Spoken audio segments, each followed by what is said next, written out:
بسم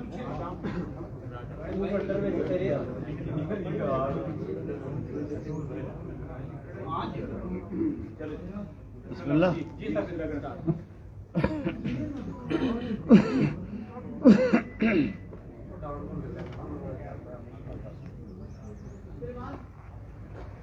نحمده ونصلي على رسوله الكريم.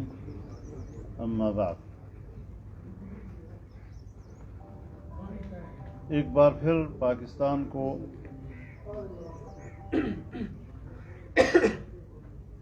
مشکل کی طرف دھکیلا جا رہا ہے اور حادثات کا سہارا لے کر قوم کو اضطراب میں ڈالا جا رہا ہے. ایک ہی واقعے کے اندر ہر طرف ایک جھوٹ گھڑا جاتا ہے. جب حکومت میں ناکام ہوا، ملکی معیشت تباہ و برباد کر دی، نظام معیشت IMF کے حوالے کر دیا، باقاعدہ معاہدات کے ذریعے سے اسٹیٹ بینک کو IMF کے حوالے کر دیا. خطے میں ہم اپنے تمام خطے کے ممالک کے مقابلے میں معاشی طور پر سب سے پیچھے رہ گئے. تو جب ایوان نے اس پر عدم اعتماد کیا تو اس نے اس وقت بھی ایک جھوٹا خط لہرایا.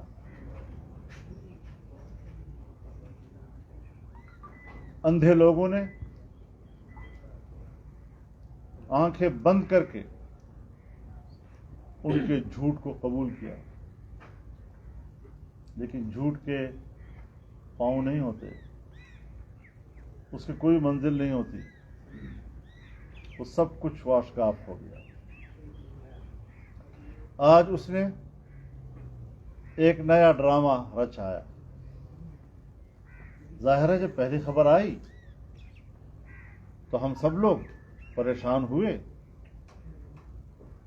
ہم نے ہمدردی کا بھی اظہار کیا، لیکن جوں وقت گزرتا گیا اس واقعے سے لمحہ بلمحہ ایک جھوٹ پھوٹتا رہا.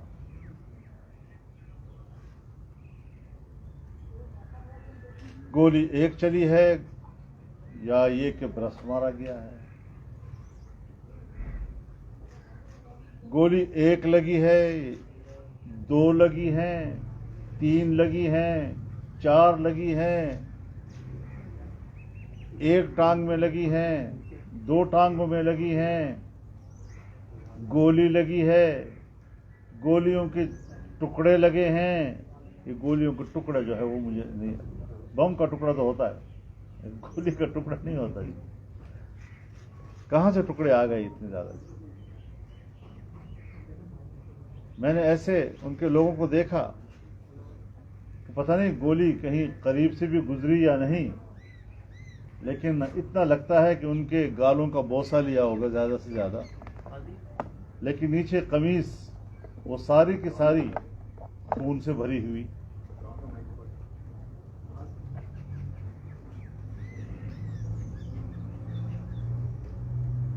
تو جس طرح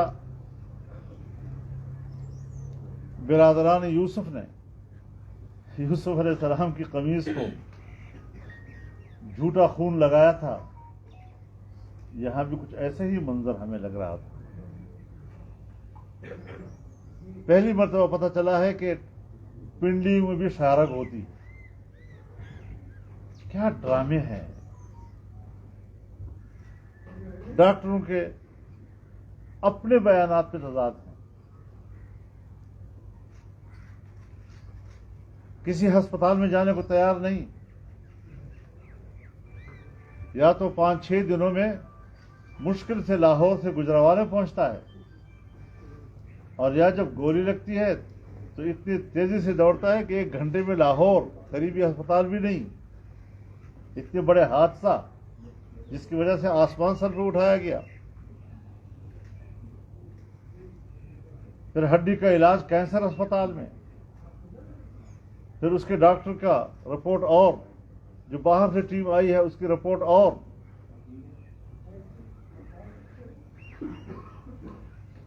واقعہ پنجاب کی سرزمین پہ، سیکورٹی پنجاب گورنمنٹ کی.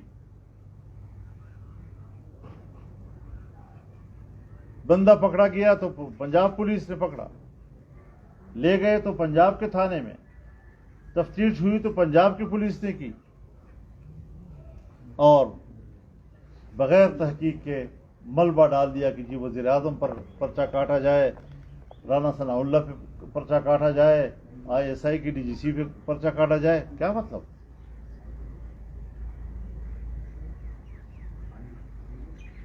کس طرح آپ الزام لگا سکتے ہیں؟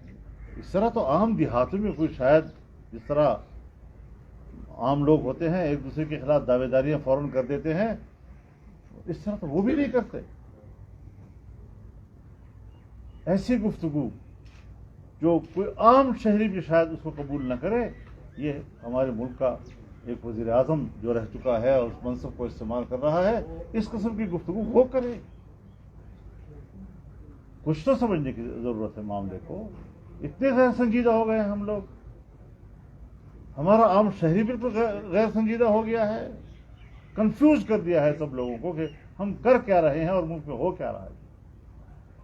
اور میرے خیال میں اس ایکٹنگ میں تو اس نے شاہ رخ اور سلمان خان کو بھی پیچھے چھوڑ دیا. شاید کوئی اداکار بھی اس طرح ایکٹنگ نہیں کر سکتا جس طرح اس نے ایکٹنگ کر کے دکھائی، اور اس کو سچ بھی ثابت کرنے کی کوشش کر رہا ہے. کبھی دوڑ کے چلتا ہے، کبھی زخمی کے اوپر پلستر ڈالتا ہے اور لمبا پیوند ہے. یہ کون سا طریقہ ہے؟ ہڈی ٹوٹتی ہے تو پلستر ڈالا جاتا ہے، زخموں پر پٹی باندھی جاتی ہے. جیسے زخمی کے اوپر پتہ نہیں یہ کہ ایک ٹانگ ہے دو ٹانگیں ہیں. اس طرح کا ڈرامہ شاید دنیا میں کوئی مچا سکے. اور وہ پشتو میں ہے کہ وہ ہم دکم جائے اور ڈب دکم جیسی باران پر پران کی جائے کہ وہ اخرے دپان کی جائے اوڑ. تو اس قسم کے کہاوتوں کا وہ مصداق بن رہا ہے. مطلب واقعہ ادھر ہو گیا ہے، ملبہ وفاق پہ ڈال دیا گیا. فرمائش ہے یہ مطلب کیا پشتو والا کہتا ہے؟ مارتا تمہیں میں کسی اور جگہ پہ ہوں، آواز کہیں اور سے نکل رہی ہے.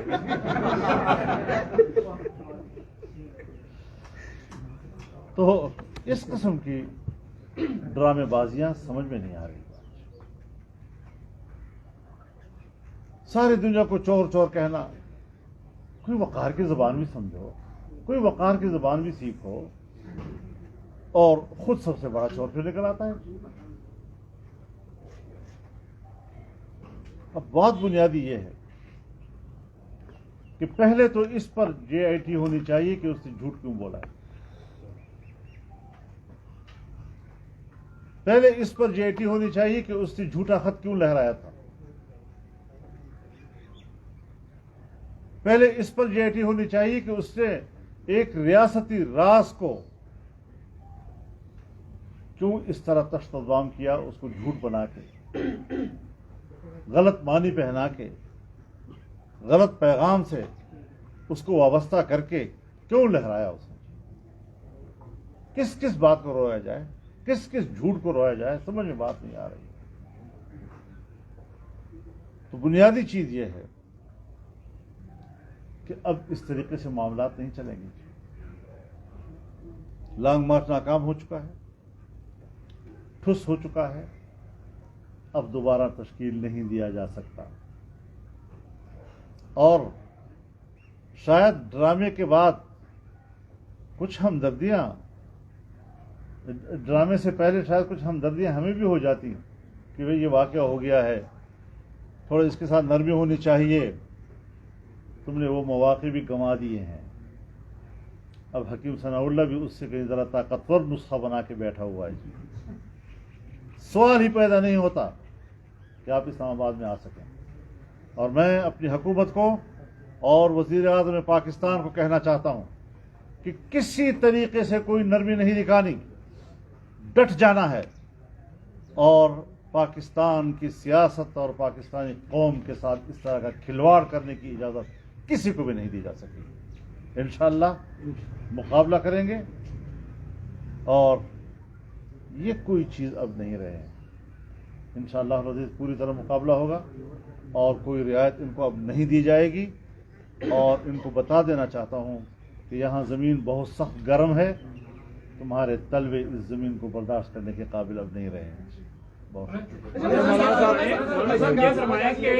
جس طرح آپ نے بھی کہا کہ ان کو جو ہے اسلام آباد آنے نہیں دیا جائے گا، ان کی حکومت میں آپ یہاں پر آئے تھے، آپ نے لانگ مارچ کیا تھا، انہوں نے تو کچھ نہیں کیا تھا۔ دوسرا سوال میرا یہ ہے کہ آپ نے ماضی میں کہا کہ عمران خان کی حکومت کے پیچھے اداروں کا ہاتھ ہے، اب وہ آپ پہ الزام لگا رہا ہے کہ اس حکومت کے پیچھے اداروں کا ہاتھ ہے، تو کتنی اس میں جو ہے کرتے ہیں؟ دونوں بڑی واضح چیزیں۔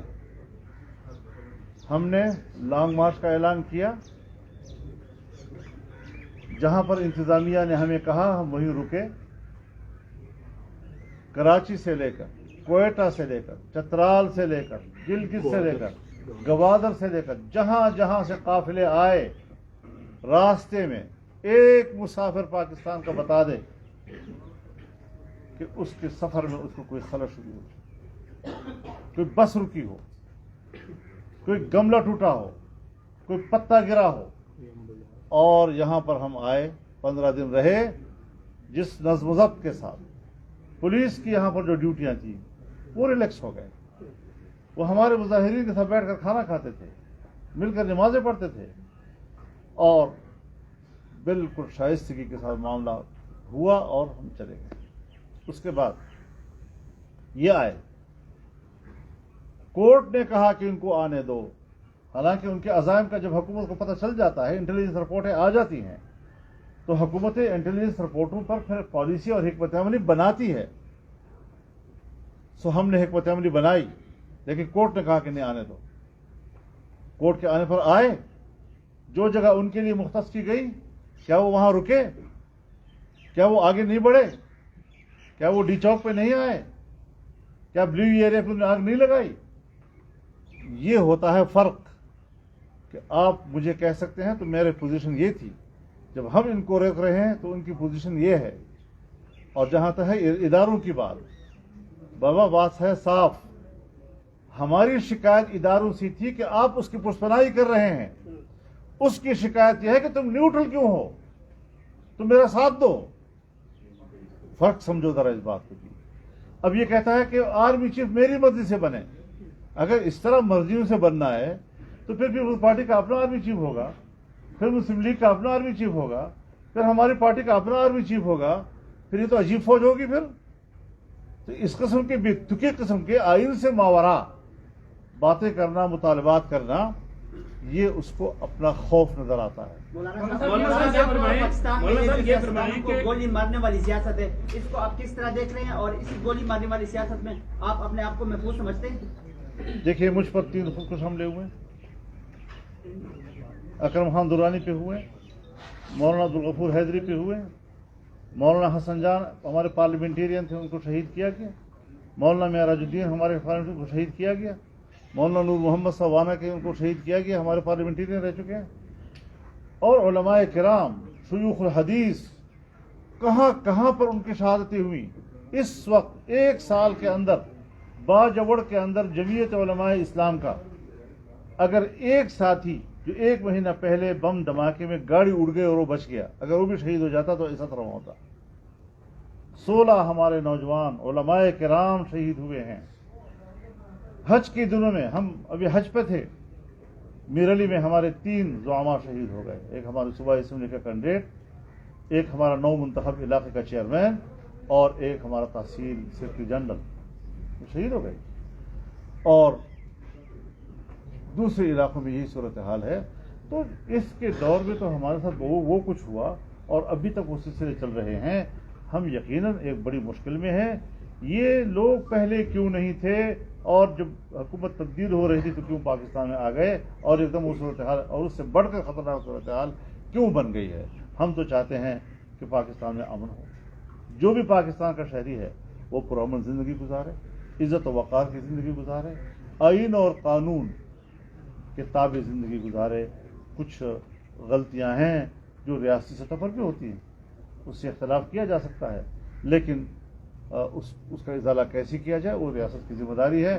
لیکن صورتحال یہ ہے کہ ہم نے قربانیاں دی ہیں, ہم امن و امان کے لوگ ہیں. آپ مجھ پہ بتا دیں کہ جمعیت علماء اسلام کی کسی ایک کارکن کے ہاتھوں پاکستان کا سیاسی جو مخالف نہیں کوئی شہری اب تک متاثر ہوا.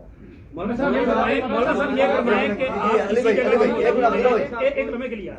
مولانا صاحب اسی جگہ پہ جب مریم نواز صاحبہ کا دروازہ توڑا گیا تھا کراچی میں اور آپ نے یہاں پہ پریس کانفرنس کی تھی, سیم اس سے بھی بڑھ کے جو ہے وہ عزم سواتی کے ساتھ ہوا ہے.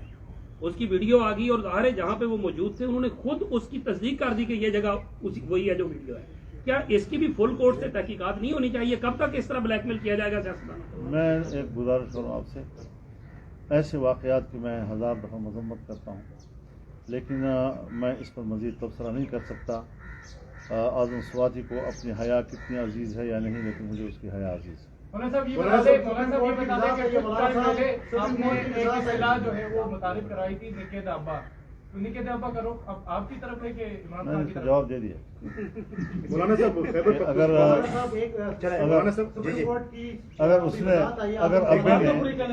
اگر ابے نے اپنی مرضی سے بقائی ہوش و حواس برضا و رغبت اپنے نکے کو آگ کر دیا ہے تو میں کیا کر سکتا ہوں یار؟ اچھا مولانا صاحب جی فرمائیں. جی فرمائیں. اسٹیٹمنٹ آئی ہے یہ جو ابھی معاملہ تھا عدم سواتی والا, سپریم کورٹ کی جانب سے جو وضاحت آئی ہے اس میں یہ کہا گیا ہے کہ جو سپریم کورٹ رجسٹری یا ناجی سے پہنچا ہے وہاں پہ اعظم سواتی کبھی رہی نہیں. ایک تو یہ اسٹیٹمنٹ ابھی آئی ہے سپریم کورٹ کی جانب سے وضاحت آئی ہے. دوسری بات یہ بتائیں کہ اس وقت جو ملک کی صورتحال ہے, عمران خان صاحب نے ڈرامہ کیا یا کچھ کیا لیکن ان کی معیشت کو نقصان ضرور ہوا. پولیٹیکل انسٹیبلٹی ہے اور الیکشن کی طرف بھی 8 سے 10 ماہ کے بعد جائیں گی تو ملک سروائیو کیسے کرے گا؟ اگر خان کو ایک سائڈ پہ یہ حکومت میں تھا تب بھی اس کا ایجنڈا ملک کی معیشت کو تباہ کرنا تھا. یہ حکومت سے نکل گیا تب بھی اس کا ایجنڈا جو ہے وہ ملک کی معیشت کو تباہ کرنے کا ہے. یہ جو کچھ کر رہا ہے اپنے نامکمل ایجنڈے کی تکمیل کے لیے کر رہا ہے. اچھا مولانا صاحب خیبر پختونخوا میں آپ کی ڈیمانڈ ہے کہ وہاں پر گورنر لگایا جائے اور ابھی تک گورنر نہیں ہے وہاں پر. گورنر نہ لگنے کی وجوہات کیا ہیں آپ کی نظر میں؟ ایک ذرا سا فریاد کے دن تھوڑے. سننے میں یہ آ رہا ہے کہ جہاں پر وہ جلسوں میں کھڑے ہو کے بات کرتے ہیں اور نشانہ بناتے ہیں تنقید کا, وہیں پر پس پردہ یعنی کہ رابطے کیے جا رہے ہیں. تو کس حد تک آپ سے کوئی بات ہوئی وزیر اعظم کی یا سابق صدر آصف علی زرداری کی کہ یہ رابطے کیے جا رہے ہیں, کہ یہ کہہ رہے ہیں کہ کوئی سیف سیونگ دی جائے؟ مجھے زرداری کیوں بتائے, مجھے شہباز شریف کیوں بتائے, جن سے وہ رابطے کر رہے ہیں وہ خود بتا رہے ہیں آپ کو, اس میں مجھے کہنے کی کیا ضرورت ہے؟ الزامات لگ رہے ہیں اور آصف سواتی بھی ان کا ذکر کر رہے ہیں, عمران خان بھی ان کا ذکر کر رہے ہیں.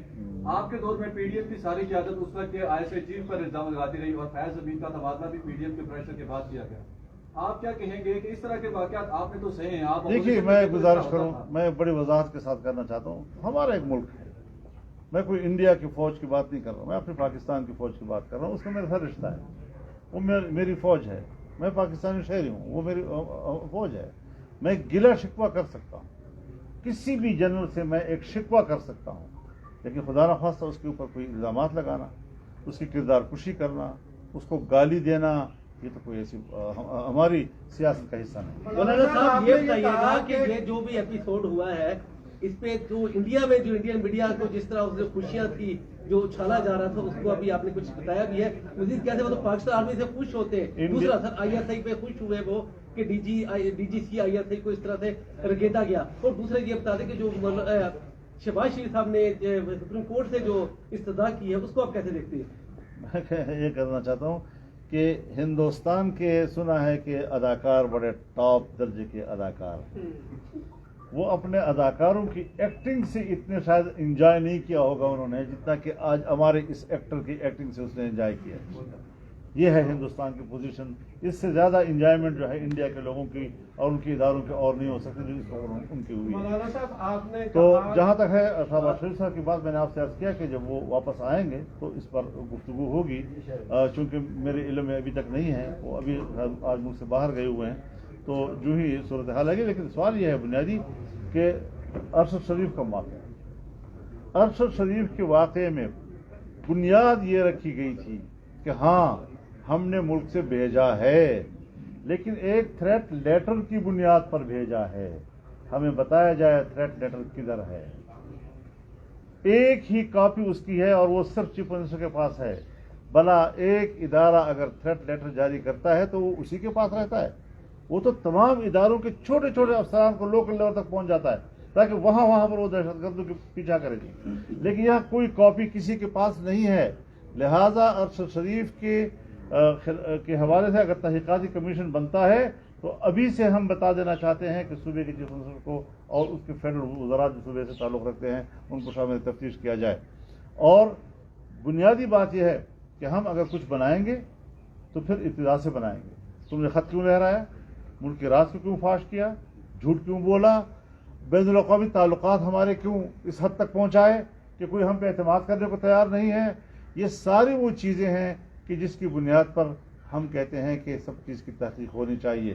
اور تحقیق ہوگی تو پھنس جاؤ گے پھر جس طرح اب پھنسے ہوئے ہو، بند گلی میں جا چکے ہو، تمہارے لیے اب نکلنے کا راستہ نہیں ہے. اور اگر یہ آج کے زمانے کی نئے دور کی میڈیا نہ ہوتی تو پھر آپ کی تو آواز ہی ختم ہو چکی ہوتی. جھوٹ کا سہارا لے کر تم اپنے آپ کو زندہ رکھنے کی کوشش کر رہے ہو. لہٰذا یہ کچھ بھی نہیں ہے. ہمارے نزدیک ان کی سیاست مر چکی ہے، آخری تڑپ رہا ہے، اور اس کی اب سیاست مکمل طور پر ناکام ہے. سر ارشد شریف پر 16 FIR کاٹی گئی تھی، 16 FIR سے کاٹی گئی وجہ بنی ان کو یہاں سے جانے کی. وہ جو FIR کاٹی جاتی ہے صحافیوں کے خلاف، اس کی آپ مذمت کریں گے؟ وہ صحافیوں پر سب سے زیادہ FIR، سب سے زیادہ تشدد صحافی پر، سب سے میڈیا پر سب سے زیادہ پابندی اس کے دور میں لگی ہے، اسی کے دور میں لگی ہے. سر میں ایک بڑی بات پر ایک سوال کرنے کی کوشش کر رہا تھا. آپ نے بات کی تھی آرمی چیف کی تقرری کے لیے اگر PTI کو منائے تو ایک ان کا ہونا چاہیے یا ان کا ہونا چاہیے. سر آرمی چیف تو پاک آرمی سے ہی آنا ہے، تو اس کے لیے بیٹھ کر کیوں نہیں اس کا مسئلے کا حل تلاش کیا جاتا؟ حضرت مل کر بیٹھ کرنے کا مطلب یہ ہے کہ آئین نہیں ہے، کوئی اتھارٹی نہیں ہے ہمارے ملک میں. وزیر اعظم نے اس کا فیصلہ کرنا ہے، آئین کے مطابق کرنا ہے، میرٹ پہ کرنا ہے، اور بس ختم ہو گئی بات. جس کا ثوابدید ہے اس کو ہمیں وہ اختیار دینا چاہیے. جب یہ کسی کو مقرر کرتا تھا یا ایکسٹینشن دے رہا تھا تو کسی سے پوچھا تھا اس نے؟ مولانا صاحب آپ نے کہا کہ عمران خان صاحب کا لانگ مارچ ہم اسلام آباد میں انٹر نہیں ہونے دیں گے. آپ انتشار کی بات کرتے ہیں، احتجاج تو ان کا جمہوری حق ہے. اگر آپ اسلام آباد میں ان کو داخل نہیں ہونے دیں گے تو حکومت خود نہیں انتشار چلائے گی. دیکھیے انہوں نے اسلحے کی بات کی ہے یا نہیں؟ خون خرابی کی بات کی ہے یا نہیں؟ ان کے وزیروں کے بیانات، ان کے صوبائی وزیر کا ہاتھ اسلحہ لہرا کے اسلام آباد جانا. تو اگر اس قسم کی باتیں وہ کریں گے اور اسلام آباد کی طرف اسلحہ لانے کی باتیں آئیں گی اور باقاعدہ میڈیا میں خود وہ کہیں گے کہ ہم آ رہے ہیں اسلحوں کے ساتھ، اور پھر ان کا اپنا بندہ ایک دن پہلے کر رہا ہے کہ یہ خونی لانگ مارچ ہوگا، یہاں جنازے اٹھیں گے، یہاں لاشیں اٹھیں گی. کیا اسلام آباد کو ہم اس چیز کا تماشا بنائیں؟ اور پہلے ثابت ہو چکا ہے کہ یہ آئے اور ڈی چوک پر انہوں نے پورے علاقے کو آگ لگائی ہوئی تھی. تو اس قسم کی جو جنونیت اس نے اپنے ماحول میں پیدا کی ہوئی ہے، انتہا پسندانہ روش، الزام تو علماء اور مذہبی لوگوں پہ لگایا جا رہا ہے. تو یہ جو کہہ رہا ہے کہ اللہ میری اس طرح تربیت کر رہا ہے جس طرح کہ نبی کی تربیت کرتا تھا، تو اب تو میرا خیال میں نبی بن چکا ہوگا. تربیت کرتے کرتے میرا خیال میں نعوذ باللہ اب تو دعویٰ کر لینا چاہیے کہ اب میں نبوت کے مقام پر پہنچ چکا ہوں. تو اس قسم کی بونگیاں مارنا، اس قسم کی خلاف شریعت گفتگو کرنا، اور پھر جس طریقے سے ان کے لوگ، ان کی جو لانگ مارچ میں شریک خواتین اور نوجوان جس انداز سے پیش ہو رہے ہیں، اس پہ کہیں کوئی ریاست مدینہ کا نقش نظر آتا ہے، کوئی شریعت مطہرہ کا نقش نظر آتا ہے، کوئی دین کا اور مذہبی ٹچ لگاؤ، کسی کا ٹچ ہے، ہر چیز کو ٹچ. اب انہوں نے جناب دہشت گردی کا ٹچ لگا دیا اپنی تحریک کو. تو اس قسم کی چیزوں کو اسلام آباد میں آنے کا مطلب یہ ہے کہ پورے ملک کے نظام کو جام کر دیا جائے. ملک کا نظام انشاءاللہ العزیز چلتا رہے گا.